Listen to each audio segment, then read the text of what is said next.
ETF index mutual funds నేర్చుకుని stock మార్కెట్లో రాణించాలనుకుంటున్నారా? వెంటనే ఈ నెంబర్కి కాల్ చేయండి.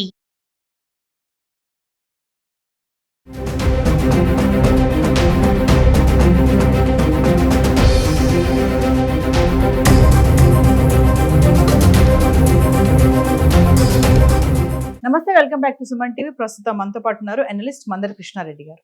నమస్తే సార్. నమస్తే అమ్మా. సార్, నేపాల్లో ఈ ప్రొటెస్ట్ జరిగే ఈ కారణాలు ఈ మధ్య ఏమవుతుందంటే అక్కడ ఉన్నటువంటి ఖైదీలు ఎవరైతే ఉంటారో వాళ్ళందరూ కూడా భారతదేశానికి వచ్చేస్తున్నారు అనేది ఒక న్యూస్ అయితే మనం వింటున్నాం.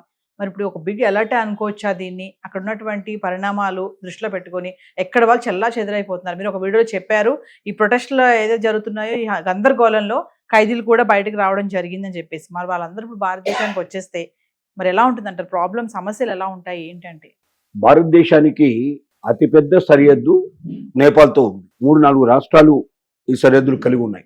ఎంత సులభం అంటే ఆ దేశం నుంచి ఈ దేశంలోకి రావడానికి పక్కపక్క రాష్ట్రాలకు పోయినట్టుగానే ఉంటుంది. మనం తెలంగాణ నుంచి ఆంధ్రప్రదేశ్ పోయినట్టుగా లేదా కర్ణాటక తమిళనాడుకు పోయినట్టుగా ఉంటుంది. అంత ఈజీగా వెళ్ళడానికి అవకాశం ఉండేటువంటి అడుగడుగున సైనికులు రక్షించడం అంటే కొద్ది కష్టంతో కూడుకున్న పని. దానికి మధ్యలో ఏదైనా కంచె ఏర్పాటు చేశారంటే అలాంటి కంచె కూడా లేదు. కొన్ని దేశాలకు మధ్యలో మనకు కంచెలు ఉన్నాయి. పాకిస్తాన్కు మనకు మధ్యలో పూర్తిగా అక్కడి నుంచి ఇక్కడ దాకా ఇనుప కంచె ఏర్పాటు చేశారు. కాబట్టి ఆ కంచె దాటి యువతలకు రావాలంటే కొంచెం కష్టంతో కూడుకున్న పని. దానికి కూడా మార్గాలు వెతుకుతున్నారు, అది వేరే విషయం. కానీ కొంచెం మామూలుగా డైరెక్ట్గా అద్దు దాటి రావడానికి కంచె ఉండడం వల్ల, ఇనుప ఫెన్సింగ్ ఉండడం వల్ల అంత ఈజీగా రాకపోవడానికి అవకాశాలు ఉంటాయి. బంగ్లాదేశ్ కూడా కొంత భాగం మనకు ఫెన్సింగ్ వేసి ఉంది కాబట్టి అక్కడ కూడా ఇబ్బంది లేకుండా మనం రక్షించబడుతున్నాం. కానీ నేపాల్లో ఏమిటంటే అలాంటి ఫెన్సింగ్ ఏమీ లేదు. ఇన్ఫ్యాక్ట్ మామూలు రోజుల్లో అయితే మనకు నేపాలీస్ చాలా మంది భారతదేశంలోకి వచ్చేసి ఇక్కడ మనం చూస్తుంటాం, స్వెటర్లు అవి అల్లేసి చలికాలం లోపల రోడ్డు పక్కన కొన్ని వందల షాపులు పెట్టేసుకుని అమ్మేసుకుంటారు. వాళ్ళు సీజన్ అయిపోగానే ఇక్కడ నుంచి వెళ్ళిపోతారు. మళ్ళీ వాళ్ళ దేశానికి వెళ్ళిపోయి నేపాల్కి వెళ్ళిపోయి అక్కడ అల్లుకొని అదంతా చేసుకుని మెటీరియల్ అంతా తయారు చేసుకుని మళ్ళీ సీజన్ టైంకి ఇక్కడ చేరుకుంటారు. సీజన్ అయిపోగానే వెళ్ళిపోతూ ఉంటారు. అంటే ఇంత ఈజీగా ఒక దేశం నుంచి ఇంకో దేశం జరగడం అనేది అక్కడ చాలా సహజంగా జరుగుతుంది. పెద్దగా ముందుగానే వీసా తీసుకోవాల్సిన అవసరం కూడా లేదు నేపాల్కి వెళ్ళాలంటే. అక్కడ వెళ్ళిన తర్వాత కూడా మనం ఏదో ఫీజు ఉంటుందో ఫీజు పే చేసి మన ఆధార్ కార్డులు చూపించేసి మనం వెళ్ళిపోవడానికి ఆస్కారం ఉంది. ఇంత ఈజీగా తయారు చేశారు. అంటే నేపాల్ని మన పొరుగు రాష్ట్రం, ఒక రకంగా చెప్పాలంటే మన దేశంలో ఒక రాష్ట్రం కిందనే చాలా వరకు మనం భావించే పరిస్థితులు ఉన్నాయి. చిన్న దేశం, మనతో ఎక్కువగా ఆధారపడింది, మన పక్కనే ఉండేటువంటిది. అక్కడ వాళ్ళు ఇక్కడికి, ఇక్కడ వాళ్ళు అక్కడికి వెళ్ళడం చాలా సహజంగా జరిగేటువంటి దేశంగా ఉంది. కాబట్టి ఇప్పుడు జరుగుతుంది ఏంటంటే అక్కడ జరిగినటువంటి రెవల్యూషన్ ప్రకారంగా మొత్తం అంతా కూడా జైళ్లను కూడా తగులుబెట్టే ప్రయత్నం చేశారు. ఫలితంగా అందులో కొంతమంది జీవితం ఖైదీ అనుభవిస్తున్న వాళ్ళు జీవిత ఖైదీలు కూడా ఉన్నారు. భయంకరమైనటువంటి తప్పులు చేసిన వాళ్ళు, మర్డర్లు చేసిన వాళ్ళు, మానభంగాలు చేసిన వాళ్ళు, ఇలాంటి వాళ్ళు కూడా ఉన్నారు. వాళ్ళందరూ కూడా తప్పించుకున్నారు. వేలాది మంది ఉన్నారు. ఇప్పుడు ఈ వేలాది మంది ఎక్కడికి వెళ్ళాలి?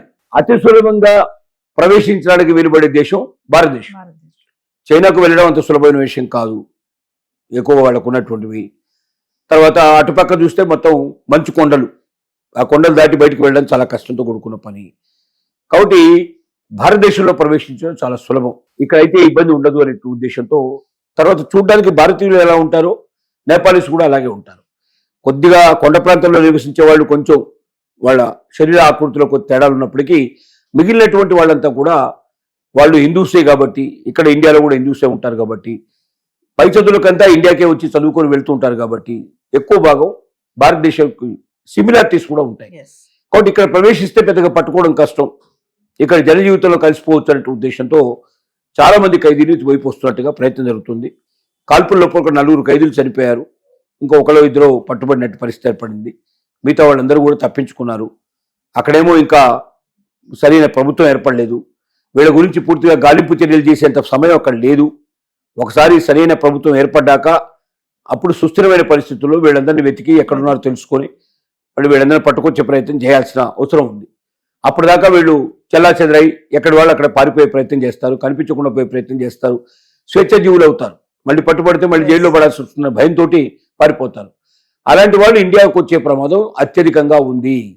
ఇప్పటికే బార్డర్లో దాదాపుగా 60 మందిని పట్టేసుకున్నట్టుగా ఇప్పటికే మనకు వార్తలు వస్తున్నాయి. కానీ కొన్ని వందల మంది భారతదేశంలో ఆల్రెడీ ప్రవేశించుంటారనే అనుమానాలు కూడా ఉన్నాయి. అక్కడక్కడ కొంతమంది అనుమానాస్పద వ్యక్తుల్ని అరెస్ట్ చేయడం కూడా జరిగింది.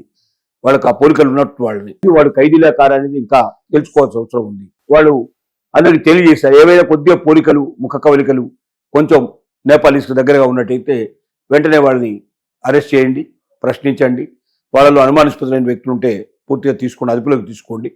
వాళ్ళని ప్రశ్నించి వార్తలు తెలుసుకొని వాస్తవాలు తెలుసుకొని ఖైదీలే అయితే బంధించి ఉంచండి. తర్వాత నేపాల్ ప్రభుత్వం ఏర్పడిన తర్వాత అక్కడ సుస్థిరమైన ప్రభుత్వం ఏర్పడ్డాక నేపాల్కి మనం అప్పచెప్పొచ్చు అనే ఉద్దేశంతో ఇక్కడ వెతుకులాట మొదలు పెట్టారు.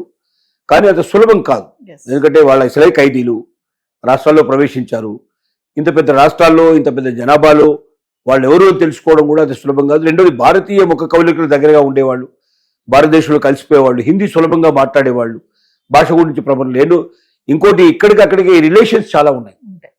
అక్కడ వాళ్ళకి ఇక్కడ సంబంధాలు, ఇక్కడ వాళ్ళకి అక్కడ సంబంధాలు ఇచ్చుకుని ఉన్నాయి.